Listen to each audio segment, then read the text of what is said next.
তো চলে এসেছি নতুন একটা ভিডিও নিয়ে মুভি রিভিউ বস চ্যানেলে। তো আজকে একটা মুভি রিভিউ করবো, যেটা অলরেডি আমি বলেছিলাম যে সংক্রান্তিতে বেরিয়েছিল এবং সেটা হচ্ছে তামিলে বেরিয়েছিল এবং সেটা হিন্দিতে ডাব হয়েছে এবং ডাব করে বেরিয়েছে নেটফ্লিক্সে। সেটা হচ্ছে আনাগানাগা ওকারাজু, যার ট্রেলারটা আমি রিভিউ করেছিলাম কিছুদিন আগে, নবীন পলিশেট্টির মুভি।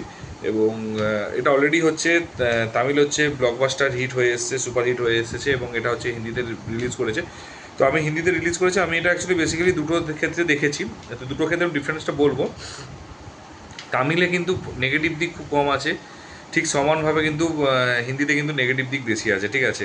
তো আমি এইটুকু আগে স্টোরিটা বলে দিই। তো স্টোরিটা হচ্ছে যে নবীন পলিশেট্টি অ্যাকচুয়ালি মানে মানে কী বলবো, বড়লোকের মেয়েকে মানে একজন নায়িকাকে পটাতে চাইবে, ঠিক আছে। অ্যান্ড তাকে পটাতে চাইবে এবং তারপরে সে বিভিন্ন রকমভাবে কার্যকলাপ দেখাবে। এবং যেটা হচ্ছে গোবিন্দার হচ্ছে রাজা বাবু বলে যে সিনেমাটা ছিল, সেখানে যেরকম রবীন্দ্র টন্ডনকে হচ্ছে মানে কী বলবো, রবীন্দ্র টন্ডনকে হচ্ছে মানে মানে কাদের খানের মেয়েকে হচ্ছে পটানোর চেষ্টা করবে এবং হচ্ছে যে ট্রুপগুলোকে ইউজ করবে, যে কমেডিগুলোকে ইউজ করবে, সেগুলো এখানে সেরকমই এখানে রয়েছে। যে ও হচ্ছে বিভিন্ন রকমভাবে মানে কী বলবো, বিভিন্ন রকমভাবে হচ্ছে পটানোর চেষ্টা করবে। সে দান পেটিতে হচ্ছে 500 টাকার বান্ডিল নিয়ে যাবে। তো এই ক্ষেত্রে মানে পুরো ফার্স্ট পার্টটা এভাবে চলবে এবং সেকেন্ড পার্টটা যখন জানতে পেরে যাবে যে গরিব, ঠিক আছে, তো তারপরেও কিন্তু তার কিন্তু কাজটা কিন্তু চেঞ্জ হবে না, সে কিন্তু কন্টিনিউয়াসলি সেম জিনিস করবে এবং কমেডির মধ্যে দিয়ে হচ্ছে সে সমস্ত কিছু রিপ্রেজেন্ট করবে। তো এক কথায় যদি বলে যে মুভিটা কীরকম, আমি যেহেতু নেটফ্লিক্সে বেরিয়েছে, তো নেটফ্লিক্সে আই থিঙ্ক প্রত্যেকের সাবস্ক্রিপশন নিয়ে রেখেছে, কারণ এত পরিমাণ ভালো ভালো ওয়েব সিরিজ আসছে, এত সিনেমা আসছে। তো আই থিঙ্ক আছে, তো যদি সাবস্ক্রিপশন থেকে থাকে এটা কিন্তু দেখতে পারো, কারণ অ্যাকচুয়ালি এটা আউট অ্যান্ড আউট একটা কমেডির মুভি, কমেডি ড্রামা, ইমোশনাল আছে, মেসেজ আছে, বাট সেগুলো খুবই অল্প এবং খুবই খুবই পরের দিকে আসবে, ঠিক আছে। পলিটিক্যালও হালকা টাচ আছে, অ্যাকশনও আছে, বাট আমি বলবো প্রপার মাস কমেডি ড্রামা মুভি। তো তার সাথে কিছু কিছু অ্যাড অন হয়ে গেছে, ওই বললাম না যে মানে 90% কমেডি ড্রামা আছে, 5% হচ্ছে ইমোশনাল, 2% অ্যাকশন, 2% হচ্ছে পলিটিক্যাল, 1% একটা মেসেজ।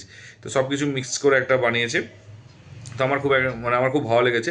তো এবার ফার্স্টে একটা কথা বলি, যেমন ঠিক মানে এই মুভিটা দেখলে সত্যি কথা বলতে কি কিছু কিছু অ্যাক্টরের কথা মনে পড়ে যায়। যেমন হচ্ছে রজনীকান্তের মুভিতে যেমন রজনীকান্ত একাই টানতো, ঠিক আছে, সেরকম ব্যাপার। বা গোবিন্দা সিনেমাতে যেমন গোবিন্দা একাই টেনেছে পুরো একটা, যেমন রাজেশ বাবু হোক বা ঠিক রজনীকান্তের বা হচ্ছে বাহারবালি, যে যে টাইপের যে সিনেমাগুলো করেছে তখনকার দিনে, কমেডি জনারের মুভিগুলো করেছে।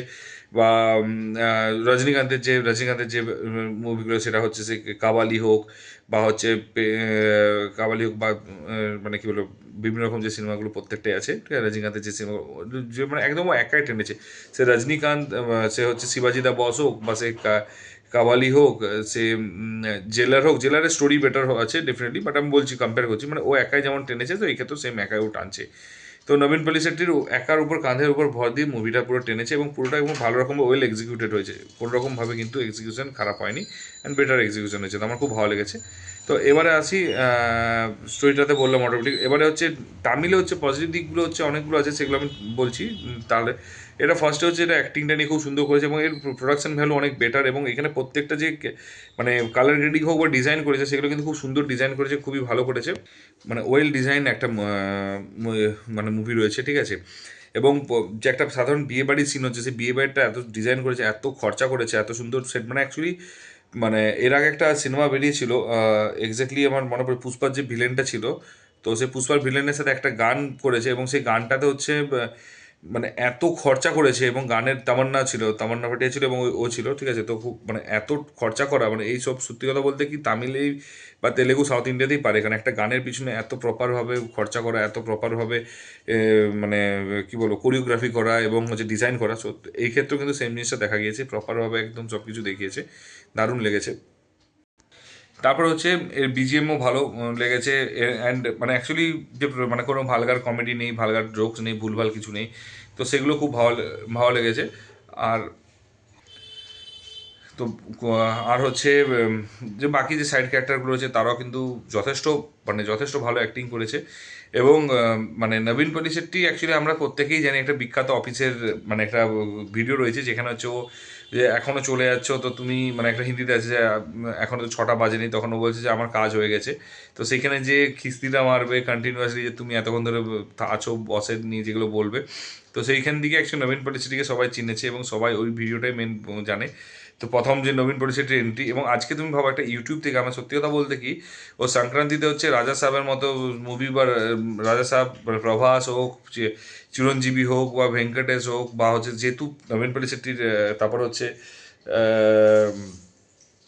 তারপরে হচ্ছে আমাদের রবি তেজা হোক, বা হচ্ছে মানে আরেকটা কি মুভি বেরিয়েছে, পরিশক্তি যেটা বেরিয়েছে, ঠিক আছে, তো সেই সিনেমাটা, সেই সিনেমার সাথে সব এতগুলো মুভির সাথে ক্ল্যাশ করে, এবং মুভিটা হচ্ছে আউট অ্যান্ড আউট একটা হিট করা, মানে মুখের কথা না। এবং ইভেন বিজয়েরও মুভি বেরোচ্ছিল, কিন্তু বাট সেটা হচ্ছে পোস্টপোন হয়েছে, এবং সেটার জন্যই হয়তো পোস্টপোন হয়ে গেছে। তো তার সেটা কিন্তু তার প্ল্যানে ছিল। তো বেসিক্যালি এতগুলো মুভি বেরোনোর পরে যে ও যে বের করেছে এবং হিট দিয়েছে, এবং সত্যি কথা বলতে কি এটার জন্য কিন্তু মানে সত্যি মানে মানে এত বড় মানে কতটা ভালো অ্যাক্টার হলে এবং কতটা ভালো স্টোরি হলে এটা হিট হয়। এবং একটা জিনিস কেউ বুঝেছে প্রত্যেকটা মুভিতে, যেমন হচ্ছে যেটা হচ্ছে আমাদের ড্রাগনের হচ্ছে যে ইয়ে রয়েছে, তো ও যেমন প্রত্যেকটা মুভিতে নিজেকে হচ্ছে আপগ্রেড করছে, তো এইখানেও কিন্তু কিন্তু প্রত্যেকটা মুভিতে আপগ্রেড করছে, এবং প্রত্যেকটা মুভিতে বিভিন্ন বিভিন্ন ডিফারেন্ট ডিফারেন্ট ক্যারেক্টার আছে, ঠিক আছে। এটা নয় যে একই ক্যারেক্টার একই রকমভাবে রয়েছে, কিন্তু প্রত্যেকটা জায়গাতে নিজেকে ক্যারেক্টারগুলোকে চেঞ্জ করছে, এর জন্য কিছু মানুষকে অ্যাকসেপ্টও করছে এবং ভালো লাগছে। এই মুভিটাতে কেউ দেখলে বলবে না, আমি বলা ঠিক নয়, মানে আমরা ডেফিনেটলি কম্পেয়ার করা শুরু করে দিই শুরুতেই। আমি তুমি ভুলে যাও গোবিন্দাকে, ভুলে যাও রজনীকান্তকে, ঠিক আছে, এই দুজনকে তুমি ভুলে যাও। ও একা একটা এই নতুন একটা লেভেলের মানে নতুন একটা অ্যাক্টার রয়েছে, এবং বিশাল বড় সুপারস্টার নয় বা বিশাল বড় হাইপ রয়েছে সেটা না, কিন্তু ও একা যে একটা মুভি টেনেছে, এবং প্রত্যেকটা জায়গায় ও প্রত্যেকটা কমেডিগুলো এতটা এনগেজিং করে গেছে, মানে যে এবার ডেফিনেটলি আমি বলবো না 100টার মধ্যে হয়তো 75টা 80টা জোকস হয়তো হাসিয়েছে, বাকি 20টা জোকস হয়তো হাসায়নি, কিন্তু বিশ্বাস করো কোথাও ইমোশনস লাস্টে আছে, কিন্তু বাকি পুরোটা টাইম যেভাবে ও হাসিয়েছে, প্রত্যেকটা একটা শেষ হচ্ছে একটা, আরেকটা শেষ হচ্ছে আরেকটা। তো ডেফিনেটলি ডিরেক্টর এবং হচ্ছে নবীন পরিচেটি দুজনে যে ডুয়োটা যেটা রয়েছে, তো এই ডুয়োটাতে কিন্তু সত্যি মানে মাত করে দেবে। এবং আমি পার্সোনালি বলবো, যদি তুমি প্রপার কমেডি মুভি দেখতে চাও, কোনো ভালগার সিন ছাড়াও কোনো কিছু ছাড়া, তাহলে অবশ্যই ফ্যামিলির সাথে এই মুভিটা দেখতে পারো, কিন্তু খুবই ভালো লাগবে এবং খুবই এনগেজিং লাগবে। আমার পার্সোনালি খুব ভালো লেগেছে। এবারে হচ্ছে যেটা পজিটিভ দিক বলছি, তামিলে আমার যেগুলো পজিটিভ লেগেছে সেগুলো ডায়লগটা অনেক বেটার লেগেছে, মিউজিক যে গানগুলো আছে সেগুলো কিন্তু অনেক এনার্জেটিক লেগেছে। ঠিক সেম জিনিসটা যখন আমি হিন্দিতে চলে আসবে, ডায়লগটা সত্যি কথা বলতে ভালো লাগছিল না, এবং হচ্ছে হিন্দিতে মানে সত্যি মানে আমি দুটো দেখেছি সাবটাইটেলে। তো আর ডায়লগটা যেটা ভালো লাগছে না, ফার্স্ট আমি যেটা প্রবলেমটা বললাম। সেকেন্ড প্রবলেমটা হচ্ছে এর যে মানে মেন যেটা হচ্ছে গানগুলো এনার্জেটিক লাগছে না, ভুলভাল লিরিক্স আছে। তো মানে এনার্জেটিক মিউজিক হলেও কিন্তু লিরিক্সটা খুবই বাজে ইউজ করেছে, যেটা জেনারেলি হয় বেশিরভাগ সাউথ ইন্ডিয়ান মুভিতে, যখন হচ্ছে ডাব করে এখন হিন্দিতে নিয়ে আসে। এটা পুষ্পার ক্ষেত্রেও সেম জিনিসই দেখেছে, ঠিক আছে। যেমন ও আনটা মা বাবাতে যেটা রয়েছে, মানে সাউথে যে ভয়েসটা বা যে সুন্দর মানে মিউজিকটা দিয়েছে, মানে মিউজিক না, গান ভয়েসটা যেটা কাজ করেছে, এনহ্যান্স করতে পেরেছে, সেটা কিন্তু হিন্দিতে করতে পারেনি। তো আমার পার্সোনালি এটা মনে হয়েছে, এবং তোমরা যদি অলরেডি দেখে থাকো তো তোমরা অবশ্যই কমেন্ট করো। এবং পার্সোনালি বলবো, যদি তুমি ইংলিশে বুঝতে পারো, সেটা আমি প্রথম দেখেছি অ্যাকচুয়ালি সাউথে দেখেছি, সাউথে মানে এতে আমি যে 3 দেখেছি ধনুষের, যেটা হোয়াইট দিস কালোভেরিটি রয়েছে, আর একটা হচ্ছে আরিয়া 2 দেখেছি। তো প্রত্যেকটা দেখার পর আমার ভালো লেগেছে, এবং তারপর থেকে আমি এবং প্রথম আমি বুঝতে পেরেছিলাম যে ডাবটা কতটা ম্যাটার করে। সেটা হচ্ছে ব্যাটম্যান যদি কেউ দেখে থাকে, ব্যাটম্যান ট্রায়োলজি ক্রিস্টোফার নোলানের যেটা থাকে, সেখানে যে ব্যাটম্যানের ভয়েসটা হিন্দিতে চেঞ্জ হয়ে যায়, মানে তুমি বুঝে নাও যে কতটা, মানে তখনই বুঝতে পারবে যে কেন তুমি হচ্ছে হিন্দি ডাবটা ভালো না, কেন অরিজিনাল ল্যাঙ্গুয়েজে দেখা ভালো। তো যদি বলবো, যদি বুঝতে পারো, তাহলে আমি এটুকুই বলবো, হিন্দি ইংলিশ সাবটাইটেল দিয়ে দেখো, আগে একবার হিন্দিতে দেখে নাও, তাহলে কিছু অ্যাটলিস্ট তুমি কনটেক্সটটা বুঝতে পেরে যাবে। তারপর তামিলে দেখো, তাহলে ইংলিশ সাবটাইটেল দিয়ে দেখো, দারুণ লাগবে, ফাটিয়ে দেবে এবং দারুণ এনজয় করবে, প্রচুর পেট পেট ফেটে যাবে আস্তে আস্তে, এটুকুই বলবো। তো যদি দেখে থাকো অলরেডি, অবশ্যই কমেন্ট বক্সে জানিও কোন ল্যাঙ্গুয়েজে দেখেছো, সেটাও জানিও। এবং যদি যেগুলো আমার সাথে যে পজিটিভগুলো রয়েছে, সেগুলো অবশ্যই আমার সাথে একমত, অবশ্যই কমেন্ট বক্সে কমেন্ট করো। আর যদি না দেখে থাকো, কাইন্ডলি যদি নেটফ্লিক্সে সাবস্ক্রিপশন থাকে, তো ডেফিনেটলি হচ্ছে দেখে নিও পারলে, অবশ্যই তারপর কমেন্ট বক্সে কমেন্ট করো। আর যদি ভিডিওটা ভালো লেগে থাকে, তাহলে অবশ্যই হচ্ছে শেয়ার করে দিও বন্ধুদের মধ্যে, এবং লাইক কমেন্ট করে দিও। আর যদি চ্যানেলে নতুন হতো একটু সাবস্ক্রাইব করে দিও। দেখা হচ্ছে পরের ভিডিওতে। ভালো থেকো, take care, tata, bye by.